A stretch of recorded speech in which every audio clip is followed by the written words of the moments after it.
the health of the dairy herd in Ireland is pretty good.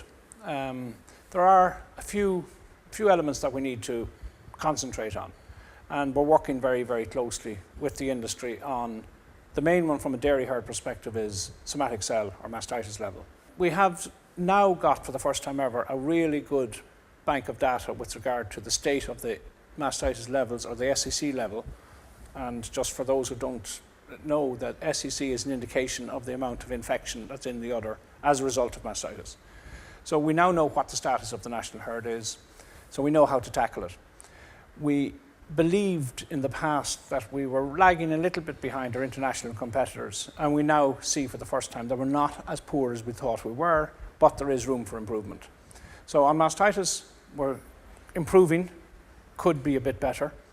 On the state disease runs, brucellosis has been effectively eliminated and gone, and we are declared brucellosis free, so that's a very positive move. And TB is at its lowest level in a generation. And it's a matter of clearing up the residual on TB. I know there are farmers that will say, you're always saying that, but it is actually better than it has ever been, and it looks like it's going to be very, very good. So on those sort of diseases, we're in a pretty good place. But then we've got underlying things like the BVD program, which we're now 2 or 3 years into a national program, which will take 5 or 6 years, 3 years of intensive testing and 3 years of monitoring. And we believe we can and will eliminate BVD from the herd. Then we need to look at, the big one is Iones, which is difficult to test for, but must be tackled because our international competitors have tackled it, and in the marketplace they expect you to have tackled it, even though it is a difficult disease to eradicate on farms. Then you've got a number of ones that you can vaccinate for, IBR, Salmonella, Leptospirosis. So I know the farmer will think it never ends, but unfortunately when you're dealing with an intense concentration or intense population of anything, be they people, cattle, sheep, pigs, anything, you get viruses, you get bacterias, and you get higher levels than you would like. And unless you keep on top of them, unless you're consistently fighting those, they will get out of control. The market now, for the first time, is really, really concentrating on how good the state of the national herd is when it buys our product. And if we want to compete on international markets, we have to be as good as anybody else out there, and even aspire to being as good as the best.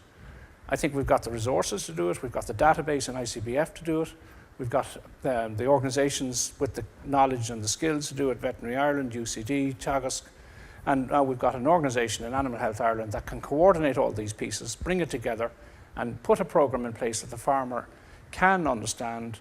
Hopefully will make him, not hopefully, will actually make him more profitable if he tackles the issue of herd health.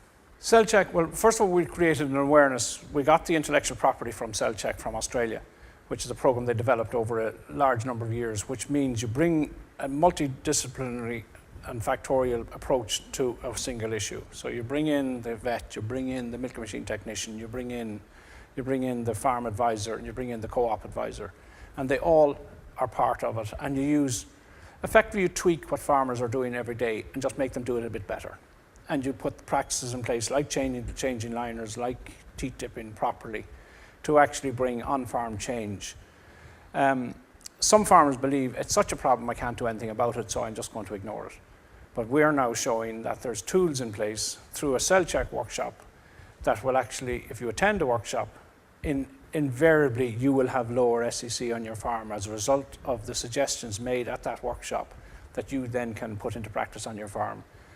We produce quite a lot of literature which the co-ops distribute with their monthly newsletter. We give timely tips of the month, and sort of bite it off in small little bites. Using gloves. Farmers in the past would consider it, sissy if I used gloves. Now farmers will use gloves milking cows. They're in food production, so why wouldn't you use gloves? I sometimes jokingly refer to a suggestion a farmer use gloves that she like it, pretending it's the cow that'll like it. Actually, it's the girlfriend or the wife that'll like it better because his hands will be cleaner and softer. But anyway, okay, we shouldn't necessarily joke about something that's serious, but if we can think of things in those sort of ways, think of things a little bit differently.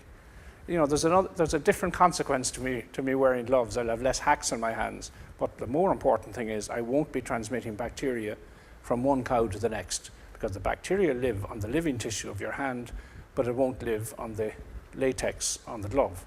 So little things like that, tweaking current behaviour rather than radical change, and taking the problem in bite sizes so that it doesn't look like it's an insurmountable problem for the farmer. Cell check has been taken up in a very serious way by quite a few co-ops. Some have strongly encouraged the farmers to attend a workshop, and in those areas we're seeing a dramatic drop in SEC. So the uptake has been good. We'd like it to be better. I'd like us work towards a stage where virtually every farmer attends a workshop, a cell check workshop. That's probably the ideal situation, but if we could get up towards 25, 30, 40% of the people who actually milk the cows, not necessarily the owner of the cows, but the person who milks the cows, to attend a cell check workshop, he will definitely see a difference in his level of SEC. And we now know from Teagasc research that lower SEC means higher profit. So a farmer that, take for example a farmer that moves from 250,000 SEC, which he would consider good, to 150, it's close to a cent a litre of a benefit from him having that lower SEC, because he has more milk production, he has less treated milk, he has less treatment cost, but the most important thing is cows with lower SEC give you more milk, and so you make more money.